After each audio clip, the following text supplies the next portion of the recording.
What a Wild Story, Minimoni by Rocio Bonilla, a Bromera Writes audio story.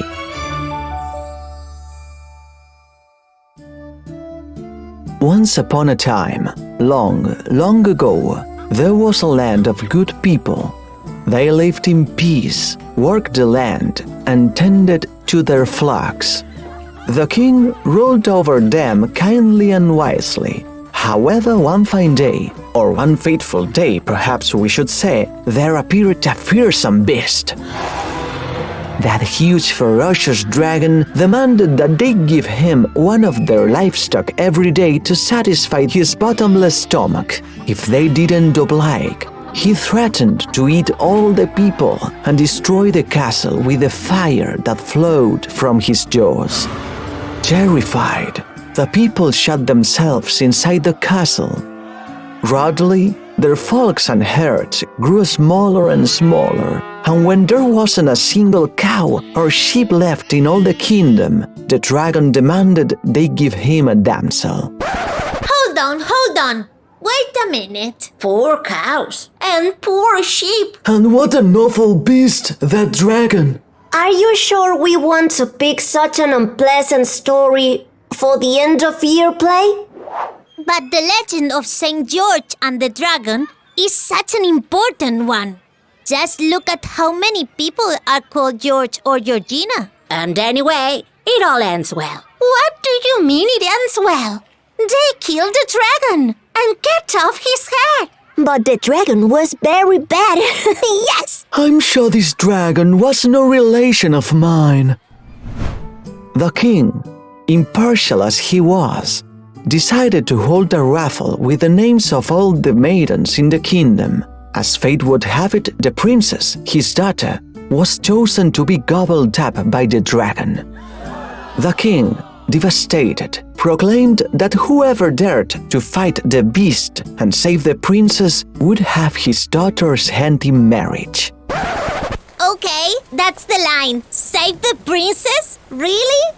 Us girls are strong and brave enough on our own. This story is all over the place. And us dragons aren't so bad. Well, I think we should write the story again, but differently. Hey guys, come over here a minute.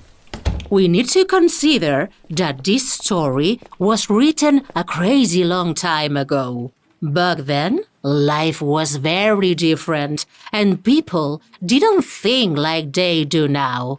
Of course, if we wrote it today, it will be completely different. If you look at the shelves, you'll see there are many modern versions of this legend, but not quite like the first, because it's the original, and that's why it's a classic work of literature.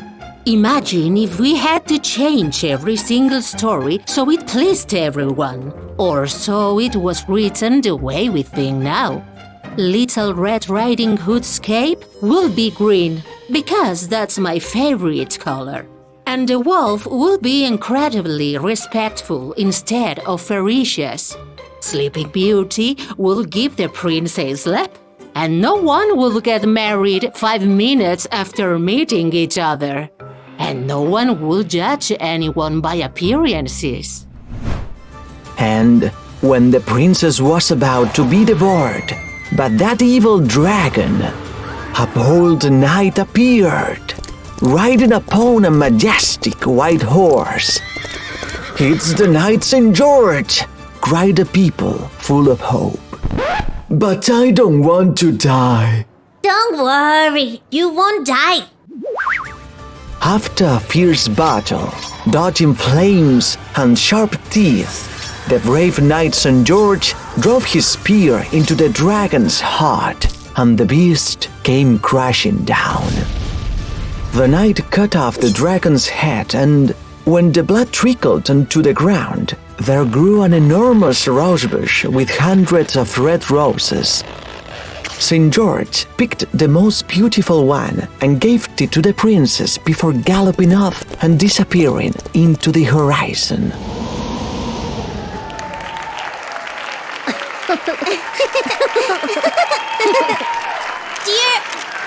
Dear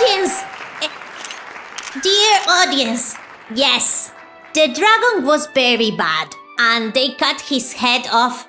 There's a lot of blood, the princess needed saving, and the bit about the roses is a lie. But what can we say?